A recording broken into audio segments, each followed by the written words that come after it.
नमो अरिहन्ताणं नमो सिद्धाणं नमो आयर्याणं नमो उज्जायाणं नमो लोये सव्साहुण।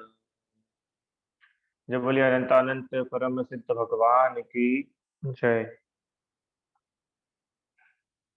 8 कर्मों के आश्रव का कारण हम लोग देख रहे थे, जिसमें अभी तक हमने ज्ञानावरण, दर्शनावरण, मोहनी और वेदनी, ये 4 कर्मों के आश्रव का कारण देखा था। अब इसके बाद में कल हम लोगों ने आयु कर्म के आश्रव का कारण पढ़ना शुरू किया था, जिसमें कल नरक आयु के आश्रव के कारण देखे थे कि किन किन क्रियाओं से नरक आयु का बंध होता है। ठीक है, सबको क्लियर है कल की चर्चा? आइए अब तिर्यंच आयु के आश्रव का कारण देखते हैं। यह जीव तिर्यंच आयु कर्म का कैसे बंध करता है। चलिए, सामान्य से देखें तो हमने तत्वार सूत्र में देख ही लिया था। मायाचार, माया तेर्यग आयु, तिर्यंच आयु का आश्रव है, पढ़ा था ना अपन ने। ये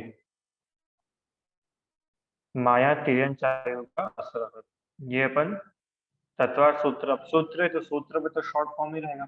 अब उसको टीकाओं के आधार से जब खोला तो पता चला कि मायाचार होता क्या है और कैसे इससे तिर्यंच आयु का बंध होता है। कि अनेक प्रकार से मायाचार ये जीव करता है। एक एक बार अपन इनको खाली रीड करते, फिर तिर्यंच आयु के आश्रव का कारण देखेंगे। सबसे पहला निकृति, है ना, नाम वगैरह अपने को याद नहीं करना है, खाली अर्थ समझना है।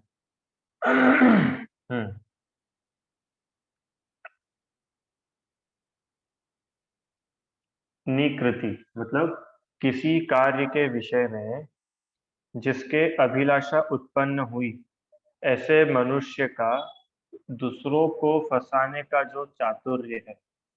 मतलब किसी कार्य के विषय में जिसकी अभिलाषा उत्पन्न हुई, ऐसे मनुष्य का दूसरों को फंसाने का जो चातुर्य, मतलब किसी को मान लो कोई काम करने का इंटरेस्ट हुआ और अपने को कैसे भी करके उसके काम को रोकना है, उसको दूसरे में फंसा दिया, कुछ काम में उलझा दिया, तो ये मायाचारी। दूसरा उपधि, अच्छे परिणामों को ढाक कर धर्म के निमित्त चोरी आदि दोषों में प्रवृत्ति करना, है ना। धर्म के निमित्त, धर्म को की आड़ में चोरी करना, ये मायाचारी। आगे, धन के विषय में झगड़ा करना, धरोहर हरण कर लेना, चापलूसी करना, किसी की संपत्ति लूट लेना, अपना कब्जा जमा लेना, है ना? इस प्रकार से झगड़ा करना पैसे के विषय में, ये भी मायाचारी। मिलावट के द्वारा द्रव्य विनाश करना, मिलावट आदि करना, ये भी अपन पढ़ चुके थे। मिलावट तो पढ़ी है ना मायाचारी में, प्रसिद्ध उदाहरण है प्रतिकुंचन, आलोचना करते समय भी अपने दोष छिपाना। देखो कितनी मायाचारी, कि एक तो आलोचना करने आया, आलोचना बोलते ही उसको है कि यहाँ पर हम अपने दोषों की निंदा करेंगे। अब यहाँ पर हम अपने दोषों की गुरु के आगे आलोचना कर रहे, प्रतिक्रमण कर रहे कि हमसे ऐसे ऐसे दोष हुए, और दोष बताने भी आया, और दोष बताने आकर भी क्या करा, अपने दोष छुपाए। ये भी क्या है, ये भी मायाचारी है और तिर्यंच आयु का आश्रव है। कपट कूट कुटिल कार्यों में तत्पर रहना, पहला। कपट कूट, कूट मतलब पता है आप लोगों ने, एक शब्द सुना है कूटनीति, और हम सुना है ऐसा शब्द कूटनीति। हाँ, राजा ने कूटनीति करी, या चाणक्य की कूटनीति थी। मतलब कैसे भी करके इधर उधर का दिमाग लगा करके बाय एनी हाउ वो काम करो, ऐसे नहीं तो ऐसे करो, वैसे नहीं तो वैसे करो, उसको पैसे दो, इसको रिश्वत दो, इसको अपने कंट्रोल में करो। ये सब क्या है, कूट, कुटिल कार्य, समझ में आया? चालाकी से काम करना, अपना फायदा हो, दूसरे का नुकसान हो तो हो, कोई दिक्कत नहीं। समझ में आ रहा है? ये कहलाता है कपट, कूट, कुटिल कार्य में तत्पर रहना। यह मायाचारी तिर्यन चायु के आश्रम का कारण है। आइए दूसरा, मिथ्या धर्म का उपदेश देना। जो धर्म सच्चा नहीं है उसको भी सच्चा बोल करके लोगों को बता देना, उपदेश देना कि ऐसे ऐसे करो तो मोक्ष हो जाएगा।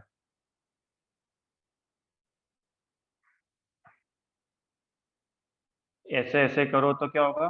मोक्ष हो जाएगा, आप संसार से पार हो जाओगे।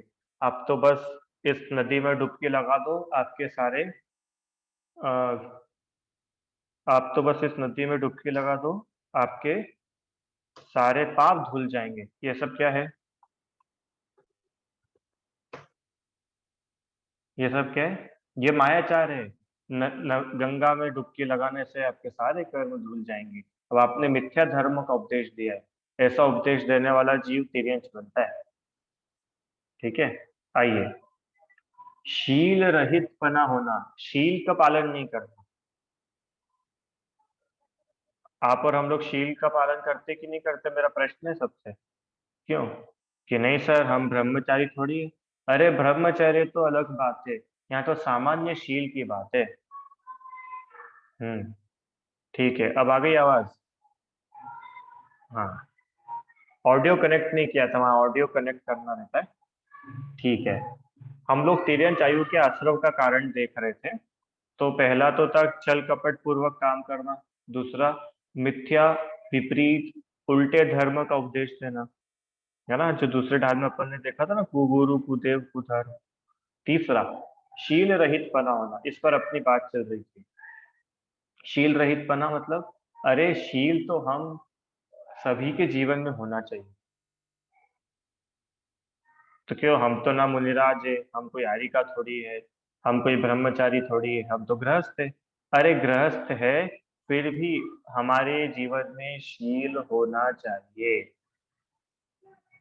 शील आभूषण है, ब्रह्मचर्य आभूषण है। अरे ब्रह्मचर्य मतलब ऐसा थोड़ी कि ये शादी नहीं करेगा, शादी करने के बाद भी आप ब्रह्मचर्य का पालन कर सकते हो। पढ़ा कि नहीं, ब्रह्मचर्य अणुव्रत, अपनी विवाहिता स्त्री में संतोष, बाकी जगत की अन्य स्त्रियों का त्याग। आपको पता है, सभी व्रतों में, जैसे सभी कर्मों का राजा कौन है, सभी कर्मों में सबसे बड़ा सबसे महान कौन सा कर्म है? मौनी, है ना, मौनी सभी कर्मों, मौनी सब कर्मों का राजा। ऐसे ही जितने भी व्रत है ना, जितने भी व्रत, उन सभी व्रतों में सबसे बड़ा अगर कोई व्रत है तो उसका नाम है ब्रह्मचर्य व्रत।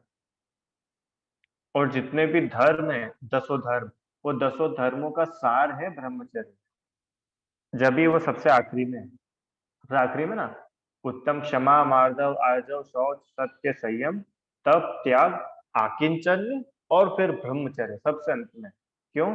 अरे सभी धर्मों का सार ब्रह्मचर्य है, शील है। ये देखो, शील की बहुत महिमा है भाई। मुझे तो आपको उसकी भुवन सुंदरी की कथा सुनाऊंगा, आपको मजा आ जाएगा। शील होना चाहिए अपने जीवन में, आराम।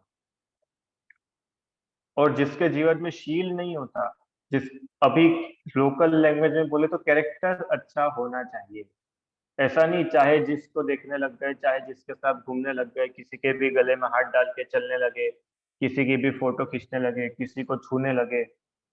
हम्म, ये सब कुशीलपना है। और जिसके जीवन में शील नहीं होता, ऐसा जीव तिर्यंच आयु का आश्रय करता है। क्यों? अच्छा बताओ, तिर्यंचों के जीवन में कोई शील होता है क्या? बताओ, तिर्यंच के जीवन में शील होता है कि नहीं होता है? तिर्यंच के जीवन में शील का कोई ठिकाना ही नहीं है। जिसको जो जानवर मिल जाता है, क्यों, तिर्यंचों की शादी होती होगी, पति पत्नी होते तिर्यन, 7 फेरे होते, क्या होता है? बताओ। गाय बैल, कुत्ता कुतिया और शेर शेरनी, इन लोग की शादी होती है क्या आपस में? आराम। कोई कुत्ते की शादी में गए हो तो इन लोग की शादी नहीं होती है, ये तो चाहे जिसके साथ भोग कर लेते हैं। कितना बड़ा आश्चर्य है। जितने भी तिर्यंच है ना, जितने भी तिर्यंच, हर तिर्यंच को अपनी माता तो पता है ये मेरी माँ है, पर एक भी तिर्यंच अपने पिता का नहीं बता सकता। आप समझ रहे हो क्या बोला है मैंने? एक भी तिर्यंच को, एक भी जानवर को ये नहीं पता उसके पापा कौन है। कितनी दयनीय स्थिति है तिर्यंच गति की। शील का कोई ठिकाना ही नहीं है। जो तिर्यंच मिल जाए, जैसा मिल जाए, उसके साथ में भोग कर लेते हैं। ये कैसे अवस्था बनी कि आपने शील का पालन नहीं किया, तो आप ऐसी जगह जन्म होगा जहाँ पर शील का ठिकाना ही नहीं।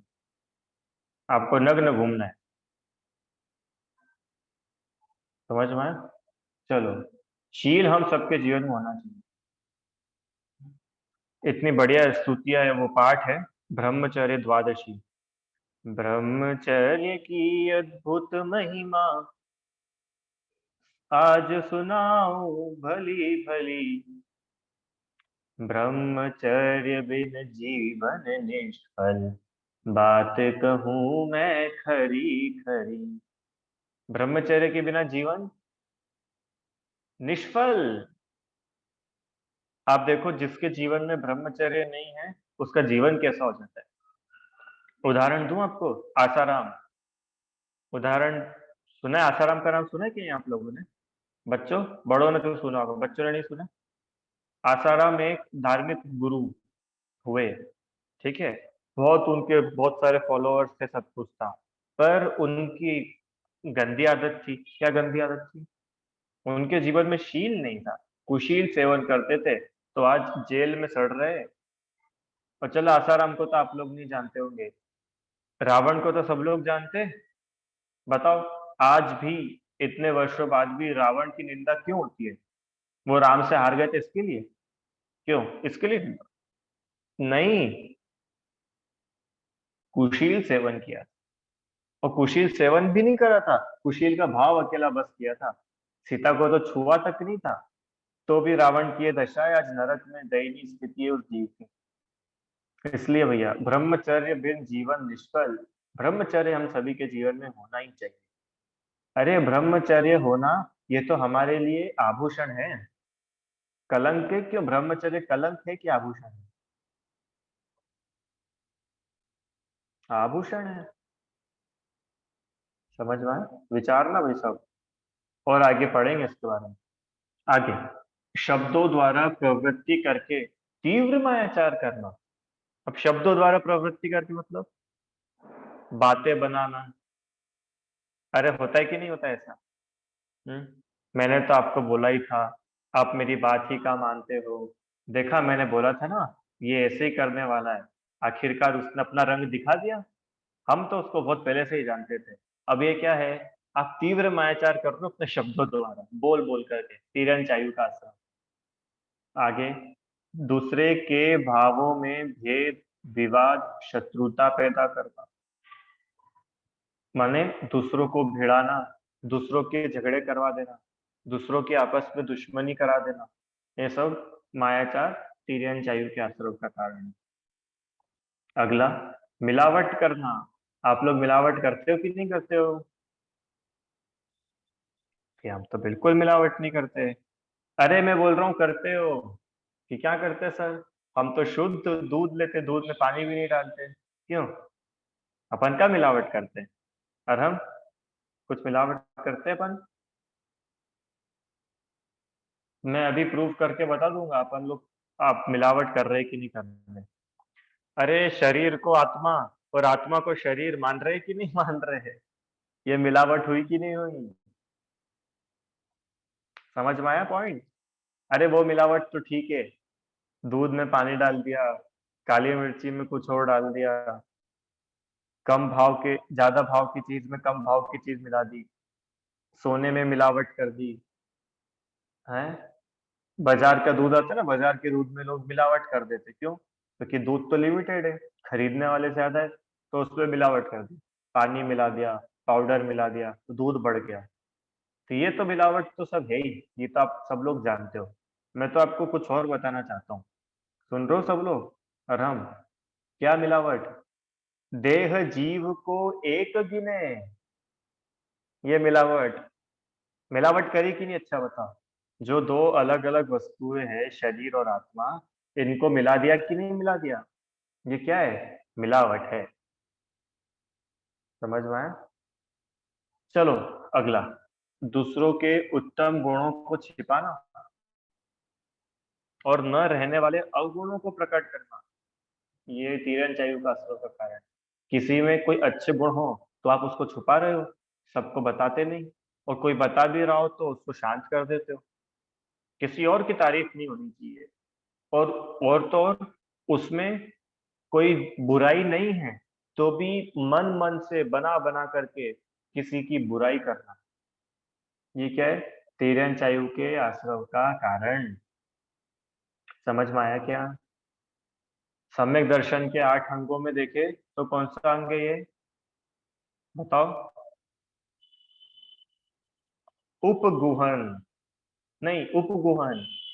उपगुहन है ना, अन्य के गुणों को, अन्य के दोषों को ढाकना,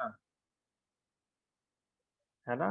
और हम किसी के दोष पता चल जाए तो माइक और स्पीकर लेकर के पूरे ग्वालियर में ढिंडोरा नहीं पीटना, और किसी के गुण पता चल जाए तो जरूर सबको बुला बुला के बताना, अरे इधर आओ, हमने उनसे इतनी अच्छी बात सीखी, उनमें इतना बढ़िया गुण है। वो जब भी भोजन करते ना, सबको बुला के करते, अकेले अकेले नहीं करते। वो कभी भी झूठा नहीं छोड़ते। ये तो अच्छी बात है, ये सबको बताओ। और किसी में कोई दोष मान लो है भी, तो उसके दोषों को छुपाना, हर किसी से नहीं कहना। ये अपन ने जब भी पढ़ा था तीसरे डाल में, क्या रहा, किसी के भी अगर आपको मान लो दोष दिख भी रहे हैं, आपको लग रहा है कि ये इसने गलत काम करा, ऐसा इसको नहीं करना चाहिए, तो उसने गलत काम करा, तो आपका ये कर्तव्य है कि आप उसी को जाकर के बोलो कि भैया आपने ये काम अच्छा नहीं करा, आपको ऐसे नहीं ऐसे कर लेना चाहिए। अब आपने उसको तो बोला नहीं, और किसको बोल दिया? बाकी पूरी दुनिया को बोल दिया। अब इससे होगा क्या कि उसको तो पता ही नहीं चला वो गलती कर भी रहा था, तो उसकी गलती सुधरने के जो चांसेस थे वो तो खत्म हो गए। उल्टा पूरी दुनिया को बता करके तुमने उसकी हंसी और उड़वाई। उसके सुधरने के जितने चांसेस थे वो भी सब चले गए। इसलिए अन्य के उत्तम गुणों को छिपाने वाला, और किसी में कोई अवगुण हो या ना भी हो, उन्हें प्रकट करने वाला जीव तिर्यंचायु का आश्रय करता है। चलिए नेक्स्ट, जाति, कुल, शील में दोषण लगाना, किसी के शील में दोषण लगाना, किसी की कुल में, जाति में। हाँ, अरे हमने तो खूब देखा भैया, ये इनका ऐसा नहीं है, इनका तो परिवार ही ऐसा है। हम तो इनके दादा के टाइम से देखते आ रहे हैं, एक जना भी दूध का धुला हुआ नहीं है इस घर में। क्यों रीता आंटी अपने आप ये शब्द बोलते हैं ना, दूध का धुला हुआ? दूध का धुला हुआ मतलब हम्म, कि हमने तो सब देखा है, इनके चाचा भी ऐसे हैं, इनके बड़े पापा भी ऐसे हैं, और इनके दादा भी ऐसे ही थे, इनकी मम्मी भी ऐसी है, अरे इनके पिताजी का तो पूछो ही मत। और जबकि हो या ना हो, आप उसकी कुल पर कलंक लगा रहे हो, उसके कुल के ऊपर क्वेश्चन मार्क खड़ा कर रहे हो। ये तिरंचायु के असरों का कारण। किसी की जाति पर, जाति मतलब माता का पक्ष, है ना। किसी के शील में दोष लगाना। आगे, विसंवाद में रुचि रखना। विसंवाद क्या होता है? विसंवाद में रुचि रखना, बताओ जल्दी। नहीं पता? चलो कौन बताएगा विसंवाद मतलब क्या होता है? बहुत सरल है। हाँ बताइए रीता आंटी। मतभेद, लड़ाई, आपस में बहस करना। हाँ हाँ, ठीक है, बढ़िया। आपस में बहस करना, मतभेद करना, लड़ाई करना, और इधर की बातें उधर करना, है कि नहीं? ये सब क्या कहलाता है? ये सब विसंवाद। कहलाता है विसंवाद। विसंवाद। हाँ, विसंवाद का एक और प्रचलित शब्द मैं आपको बताऊं, विकथा। विकथा पढ़ी थी? 4 प्रकार की विकथा। या और ही जनरल लैंग्वेज बोलूं जो सब बड़े लोग तो समझ ही जाएंगे, बच्चे भी समझ जाएंगे। आ, पता है कौन सा शब्द है वो? पंचायती करना। पंचायती करते कि नहीं करते? माताओं की आदत रहती है ना, इधर की बातें उधर, उधर की बातें इधर, और थोड़ा और अपना मसाला डाल दिया और अपने को मजे आ गए। अरे अरहम, होता है कि नहीं होता है ऐसा? हाँ, इनके घर में क्या हुआ, उनकी बहू ने क्या बोला, उनकी ननद ने क्या कह दिया, उनके कवर साहब ने ऐसा बोल दिया। अरे हम, आपने तो सुन लिया, हम तो सुन भी नहीं पाते। मैं तो उसकी खैर नहीं, मैं तो उसकी खटिया खड़ी कर देता। अरे आपने सुन कैसे लिया? ये सब क्या है? ये सब है विहि संवाद। हाँ, अरे वो तो आप जैसे हो जिसने इतना सुन लिया। मेरे जैसा अगर होता तो उसको वहीं पे दो चांटे लगा देता। अब जबकि आपका कोई लेना देना नहीं उस पूरी पिक्चर में, आप तो घूमते घूमते वहां पे पहुंचे थे। ये क्या है? विसंवाद। ऐसे विसंवाद में जिन्हें रुचि होती है, वे जीव तिरंचायु का आश्रय कर रहे हैं। समझ में आ गया क्या?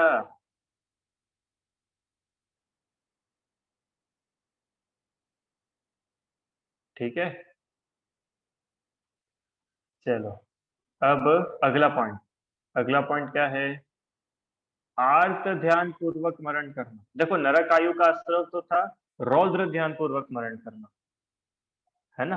अब यहाँ पर आर्त ध्यान पूर्वक स्मरण करना। अब ये आर्त ध्यान क्या होता है? किसी को पता है आर्त ध्यान मतलब क्या होता है? हम्म,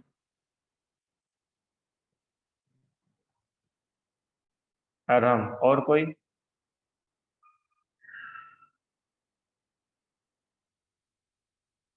चलो बोलो अरहम, आर्त ध्यान मतलब क्या?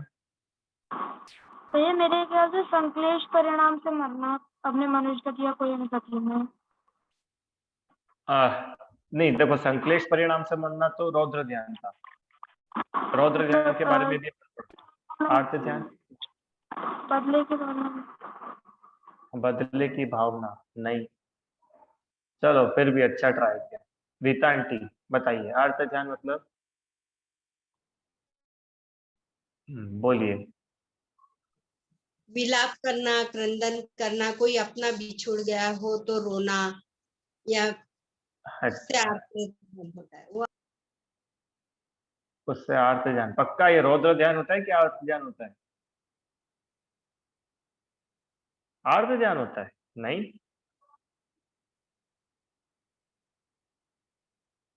हाँ ठीक है, बढ़िया। शोक करना है सब आर्त ध्यान पाए के लिए।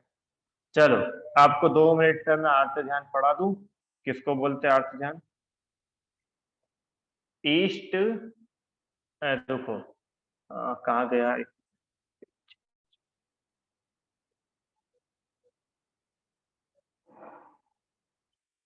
ये देखो, आर्त ध्यान मतलब दुखी होना, और रौद्र ध्यान मतलब खुश होना। रौद्र ध्यान मतलब क्या होता है? रौद्र ध्यान मतलब खुश होना। तो खुश होना तो अच्छी बात है कि सुनो सुनो, अब आप खुश हो किस में रहे हो? किस में खुश हो रहे हो? कि किसी की हिंसा कर करके खुश हो रहे हो? और हम, किसी की हिंसा कर करके खुश होना, ये रौद्र ध्यान है, नरक आयु का आश्रम के पास। हिंसा करके खुश होते कोई? हिंसा करके? अरे, शिकार करना। शिकार करना क्या है?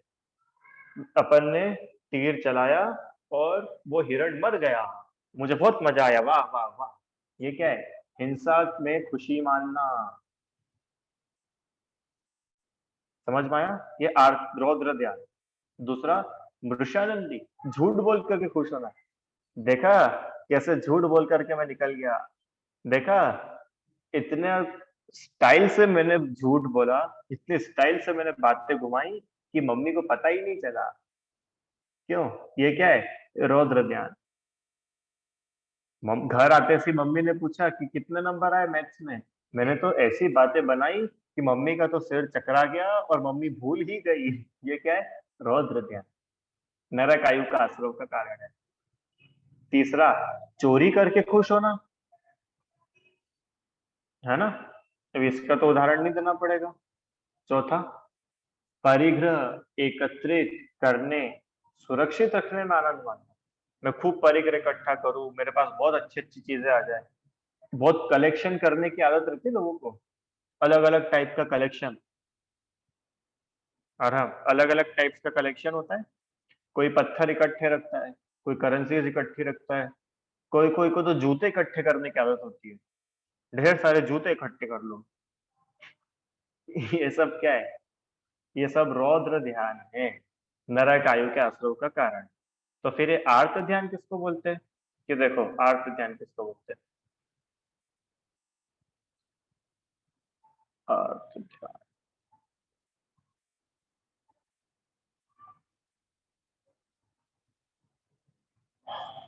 हाँ, इष्ट वियोग जनित, अनिष्ट संयोग जनित, वेदना जनित और आगामी भोगों की तृष्णा जनित इस प्रकार के जो परिणाम होते हैं वे आर्त ध्यान कहलाते हैं। कुछ भी समझ में नहीं आया? क्या गया?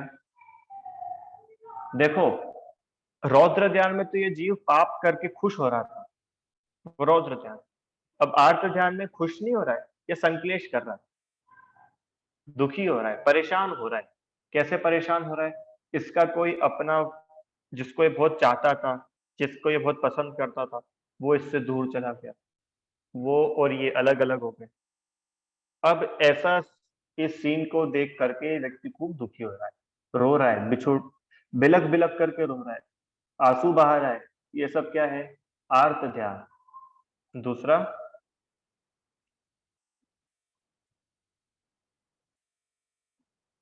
अनिष्ट संयोग। एक तो हो गया इष्ट वियोग, अब अनिष्ट संयोग। अनिष्ट संयोग मतलब कुछ अनिष्ट वस्तु इसको मिल जाए जो इसके फेवरेबल नहीं है तो भी इसको मिल जाए। जैसे बुरा खाने को मिल गया, या इसका दुश्मन इसके घर आ गया, या ऐसे रिश्तेदार घर में आ गए जो हमको पसंद नहीं है। आप लोगों के घर में कोई आते हैं ऐसे रिश्तेदार जो आप लोग को पसंद नहीं है पर फिर भी आ जाते हैं? अब आ तो गए हैं, हाँ, नहीं है तो बहुत अच्छी बात है। किसी किसी के होते हैं ऐसे, क्या कहाँ से आ गए ये, अब 2 घंटे तक बैठे रहेंगे, हमारा टाइम पास कर देंगे। तब वो लग अच्छे नहीं गए, कैसे वो अनिष्ट है, और ऐसे अनिष्ट का संयोग हुआ। अब अनिष्ट के संयोग में दुखी होना, संक्लेश करना, ये क्या है? अनिष्ट संयोगज आर्त ध्यान। विष, कंटक, ये देखो, शत्रु, शस्त्र आदि जो अप्रिय पदार्थ है वे अमनोज्ञ कहे जाते। उनका संयोग होने पर मेरे कैसे न हो इस प्रकार का संकल्प, चिंता, प्रबंध अर्थात स्मृति मनवाहर, यह प्रथमात्म। अनिष्ट के संयोग से उत्पन्न होने वाला जो अर्थ ध्यान है वो अनिष्ट संयोग है। दुखों के कारण से उत्पन्न होने पर उनके विनाश की इच्छा उत्पन्न होना, उनके विनाश का संकल्प का बार बार चिंतन करना, यह अनिष्ट संयोग अर्थ ध्यान है। ठीक है, समझ में? मतलब कुल मिला के संक्लेश करना, दुखी होना, परेशान होना, कुछ अच्छा खो गया तो उसको प्राप्त करने की इच्छा, है ना?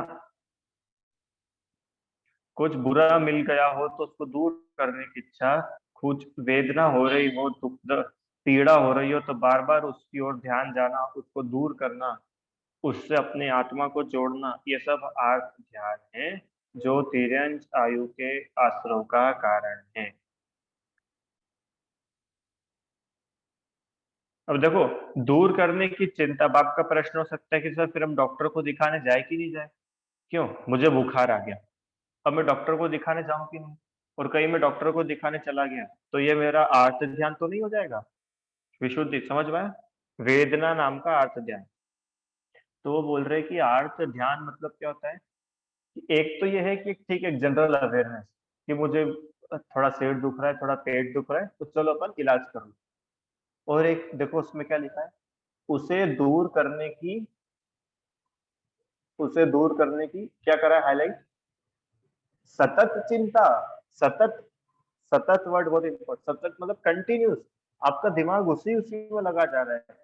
आत्म कल्याण का तो एक अवसर भी नहीं है मान लो, तो पूरे समय काय में बुद्धि चल रही है कैसे दूर हो जाए, कैसे दूर हो जाए, कैसे दूर हो जाए, डॉक्टर को दिखा दूं, दवाई ले लूं, उनको दिखाया था फर्क नहीं पड़ा, इनको बता देता हूँ कौन सी दवाई लूं। पूरे समय यही विचार चल रहा है। बिल्कुल जैसे माला फेर रहा हूँ। कोई कोई बच्चों की आदत होती है, थोड़ी सी लगती है नहीं और पूरे घर में ऐसा हंगामा मचा देते हैं, बहुत लग गई, बहुत लग गई, पूरे समय हाथ पकड़ पकड़ के घूम रहा है। ये क्या है? ये आर्त ध्यान है। समझ में आया कि नहीं आया? ऐसा करते हैं कि नहीं? होता है ना ऐसा बहुत बार। ये सब आर्त ध्यान है जो तिर्यंच आयु के आश्रव का कारण है। चलिए आगे बढ़ते हैं अपन। मनुष्य आयु के आश्रव का कारण मिथ्या दर्शन सहित ज्ञानवान और विनयवान होना, ये मनुष्य आयु के आश्रव का कारण है। मतलब अब है तो मिथ्या, तो सम्यक तो नहीं है, पर फिर भी कोई जीव ज्ञानी है, विनय भी करता है, सामान्य अपने गुरुओं की विनय करता है, मंदिर की भी विनय करता हो, भगवान की विनय करता हो, सामान्य उसके लिए, उसके मन में सबके लिए रिस्पेक्ट है। ये क्या कहलाता है? विनयवान होना। ऐसा जीव मनुष्य आयु का आश्रव करता है। सरल और मृदु स्वभावी, सरल परिणामी होना, बहुत ज्यादा क्रोध नहीं आता, बहुत ज्यादा कषाय नहीं आती, शांत रहता हो, मनुष्य आयु का आश्रव। अल्प और क्षणिक क्रोध रखना आ गया। विशेष गुणी पुरुषों के साथ प्रिय व्यवहार करना, जो गुणी पुरुष है, अच्छे गुण वाले लोग हैं, जिसमें बहुत क्वालिटीज पाई जाती है, अच्छे अच्छे लोग हैं, इनके साथ में प्रिय व्यवहार रखना, इनके साथ मायाचार नहीं करना, इनके साथ धोखाधड़ी छल कपट नहीं करना, उल्टा इनसे प्रेम रखना। याद करो मेरी भावना की लाइन है, काय की लाइन, मेरी भावना की है। गुणी जनों को देख हृदय में मेरे प्रेम उमड़ आवे। ये क्या है? मनुष्य आयु के आश्रव का था कि आपको कोई गुणी जन दिखे, अच्छे लोग दिखे, तो उनको देखते से आपके मन में प्रेम आना चाहिए, खुशी होना चाहिए। उन्हें देखते से ही आपके मन में प्रसन्नता, अरे वाह वाह हमारे साधर्मी, अरे आओ आओ, अरे बैठो बैठो। इसको बोलते साधर्मी, वात्सल्य जिसके मन में होता है, वह मनुष्य आयु का आश्रव करता है। जीवों के घात कुकर्म से निवृत्ति रखना, जीवों के घात में बहुत विशेष नहीं लगा रहता, गलत काम खोटे कार्य नहीं करता, ईर्ष्या नहीं करता, संक्लेश भाव बहुत ही कम होते हैं, देव गुरु आदि के लिए अपना धन अलग रखना, हाँ, धर्मी धर्मायतनु की सेवा में सदैव तत्पर रहना। ऐसा नहीं कि भैया अब तुम्हारे पास कुछ है ही नहीं, कोई पैसे ही नहीं है, नहीं, अरे देव गुरु धर्म के लिए तो सदैव तैयार है। कपोत व पीतलेष्य के परिणाम ये बाद में देखें। और शुभ और अशुभ ध्यान पूर्वक स्मरण करना। शुभ अशुभ ध्यान पूर्वक स्मरण करना मतलब एक तो ये कि शरीर आदि मैं नहीं हूं, मैं इससे भिन्न हूँ, शरीर की पीड़ा को मैं नहीं भोगता। हम्म या पंच परमेष्ठी का स्मरण पूर्वक स्मरण करना, नमोकार मंत्र आदि सुन करके पंच परमेष्ठी की भक्ति पूर्वक ऐसा किसी जीव का मरण हो, तो यह सब मनुष्य आयु के आश्रव का कारण है। अब आपने इसमें एक चीज नोटिस करी होगी कि मिथ्या दर्शन सहित ज्ञानवान को मनुष्य आयु के आश्रव का कारण क्यों बोला? कि सम्यक्त्व सहित मनुष्य और तिर्यंचों को तो देवायु का ही बंध होता है ना, और मनुष्य आयु के अतिरिक्त देवायु के आश्रव के लिए भी स्वभाव की मृदुता ही कारण है। चलो ये तो अपने काम कर लेंगे, ठीक है, ये तो हो गया सर, आगे बाद में पढ़ेंगे। हाँ समझ में आया पॉइंट क्या लिखा कि मिथ्या दर्शन सहित ज्ञानवान को मनुष्य आयु के आश्रव का कारण क्यों कहा? कि सुनो, जो सम्यक्त्व सहित है वह जीव तो मनुष्य और तिर्यंच जो भी है वो तो देव आयु का ही बंध करते, जो सम्यक दृष्टि जीव है वो तो मर करके देव आयु का ही बंद करे, अगर बंद करना है उसको तो। और मिथ्या दृष्टि जीव है, मिथ्या दर्शन सहित है, पर फिर भी शुभ परिणाम पाए जाते हैं, तो वह मनुष्य आयु का बंध कर सकता है, कोई दिक्कत नहीं। ठीक है, तो इस प्रकार से अपन ने आज तिर्यंच और मनुष्य आयु के आश्रव के कारण देखे। अब देव आयु के क्या आश्रव के कारण है? कि छोटा सा ये वैसे भी कर सकते हैं अपन।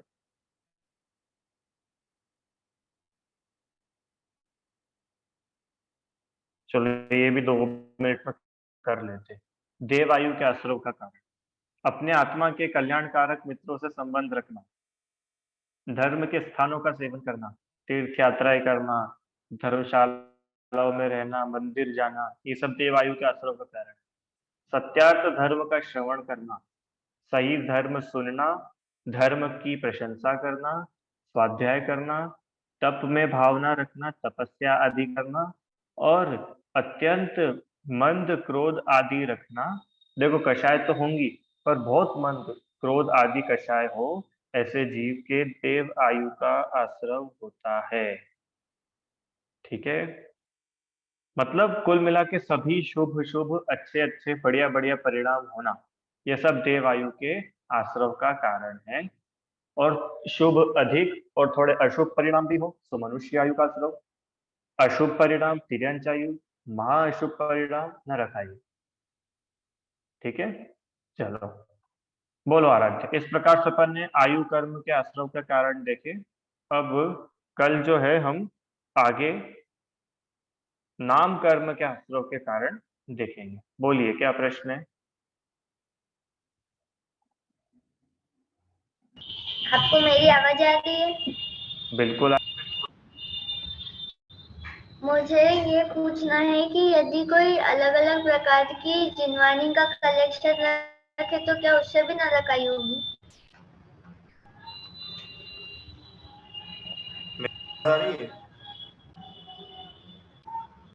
हाँ बोलो। मैं ये बोल रही हूँ कि यदि कोई अलग अलग जिनवानी का कलेक्शन रखे या फिर ताम्रपत्र का तो उससे भी नरक आयु होगी?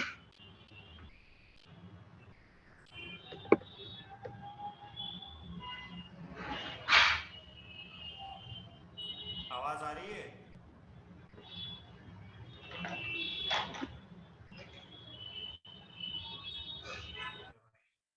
आप मैसेज कर देना। मैं मैसेज कर दूँ? आप मैसेज कर देना, ठीक है? पता नहीं इनको आवाज जा रही कि नहीं है। चलिए अभी इतना ही रखते हैं, विशेष चर्चा कल करेंगे। जिनवाणी स्तुति। हे जिनवाणी भारती तो ही जपो दिन रैन, जो तेरी शरणा गए सो पावे सुख चैन। जावाणी के ज्ञान से सुझे लोकालो, सोवाणी मस्तक नमो सदा देत हूँ धो।